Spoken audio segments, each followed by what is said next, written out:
ಸುಮಾರು 15 ವರ್ಷದ ಬಾಲಕಿ ಮೇಲೆ ದುರುಳರು 3 ದಿನ ನಿರಂತರವಾಗಿ ಸಾಮೂಹಿಕ ಅತ್ಯಾಚಾರ ಎಸಗಿದ ಘಟನೆ ಗುಜರಾತ್ನ ಮೆಹಸಾನ ಜಿಲ್ಲೆಯ ಮಿಸ್ ನಗರದಲ್ಲಿ ನಡೆದಿದೆ. ಅಕ್ಟೋಬರ್ 4ರಂದು ಬಾಲಕಿಯ ಅಪಹರಣ ನಡೆದಿದ್ದು, ಅಂದಿನಿಂದ ಆಗಸ್ಟ್ 6ರವರೆಗೂ ಬಾಲಕಿ ಮೇಲೆ ನಿರಂತರ ಅತ್ಯಾಚಾರ ನಡೆದಿದೆ. ಮೊದಲು ವಿಜಯ್ ಠಾಕೂರ್ ಮತ್ತು ಪವನ್ ಠಾಕೂರ್ ಬಲವಂತವಾಗಿ ಆಕೆಯನ್ನು ನಿರ್ಜನ ಪ್ರದೇಶಕ್ಕೆ ಕರೆದೊಯ್ದು ರಾಜ್ ಠಾಕೂರ್ ಎಂಬಾತನ ಜೊತೆ ಸೇರಿ ಅತ್ಯಾಚಾರ ನಡೆಸಿದ್ದಾರೆ. ಬಳಿಕ ಆಕೆಯನ್ನು ಸಿಟಿ ಟವರ್ ಬಳಿ ಬಿಟ್ಟಿದ್ದು, ಅಲ್ಲಿ ಸೋಹಮ್ ಠಾಕೂರ್ ಆಕೆಯನ್ನು ಮತ್ತೆ ಪವನ್ ಠಾಕೂರ್ ಕಚೇರಿಗೆ ಕರೆದೊಯ್ದು ಮತ್ತೆ ಅತ್ಯಾಚಾರ ಎಸಗಿದ್ದಾರೆ ಎಂದು ಆರೋಪಿಸಲಾಗಿದೆ. ಅದಾದ ಬಳಿಕ ಪ್ರಕಾಶ್ ಮೋದಿ ಮತ್ತು ಮತ್ತೋರ್ವರು ಆಕೆಯನ್ನು ಶಾಲೆಯ ಬಳಿಯಿಂದ ಮನೆಗೆ ಬಿಡುವುದಾಗಿ ಹೇಳಿ ಕರೆದೊಯ್ದು ಅಕ್ಟೋಬರ್ 6ರವರೆಗೂ ನಿರಂತರವಾಗಿ ಅತ್ಯಾಚಾರ ಎಸಗಿದ್ದಾರೆ.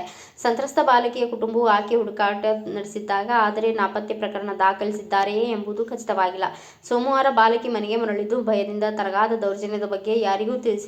ಮಂಗಳವಾರ ರಾತ್ರಿ ಈ ಎಲ್ಲ ವಿಚಾರವನ್ನ ಕುಟುಂಬಸ್ಥರಿಗೆ ಬಾಲಕಿ ತಿಳಿಸಿದ್ದಾಳೆ. ಈ ಸಂಬಂಧ ಮಿಸ್ ನಗರ ಪೊಲೀಸರು ಅಪಹರಣ, ಅತ್ಯಾಚಾರ ಪೋಕ್ಸೋ ಕಾಯ್ದೆಯಡಿಯಲ್ಲಿ ಪ್ರಕರಣ ದಾಖಲಿಸಿಕೊಂಡಿದ್ದಾರೆ. ಹಾಗೆ ವಿಜಯ್ ಅಶೋಕ್ ಜಿ ಠಾಕೂರ್, ಪವನ್ ಜಿ ದಿವಾನ್ ಜಿ ಠಾಕೂರ್, ರಾಜ್ ಠಾಕೂರ್, ಸೋಹಮ್ ಜಿ ಸುರೇಶ್ ಜಿ ಠಾಕೂರ್, ಮಕ್ವಾನ್ ದೇವಾಂಗ್ ಮತ್ತು ಮೋದಿ ಪ್ರಕಾಶ್ ಎಂಬ ಆರೋಪಿಗಳನ್ನು ಬಂಧಿಸಿದ್ದಾರೆ. ಸದ್ಯ ಬಾಲಕಿಯ ಮನೆಯ ಸಮೀಪದಲ್ಲಿ ಪೊಲೀಸರು ಪೆಟ್ರೋಲಿಂಗ್ ಹೆಚ್ಚಿಸಿದ್ದಾರೆ ಎನ್ನಲಾಗಿದೆ.